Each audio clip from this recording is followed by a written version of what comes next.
काश तुम्हारे चेहरे पे चिकन पॉक्स के दाग होते।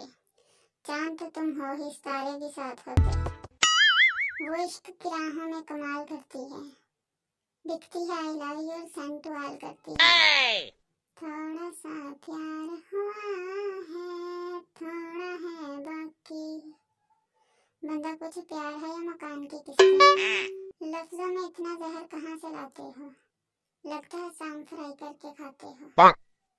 इधर आप मजबूर बैठे हैं, उधर हम खामोश बैठे हैं। बात हो तो कैसे हो जब दोनों तरफ दो कंजूस बैठे हैं। ये पढ़ाई नहीं आसान, बस इतना समझ लीजिए, हरी मिर्च की कुल्फी है और चूस चूस के खानी है। ज्यादा फोन इस्तेमाल करने से इंसान बिगड़ जाता है, इसलिए मैं एक ही फोन सारा दिन इस्तेमाल करती हूँ। पता है लड़कियां सबसे ज्यादा सीरियस कब होती हैं? जब वो आईलाइनर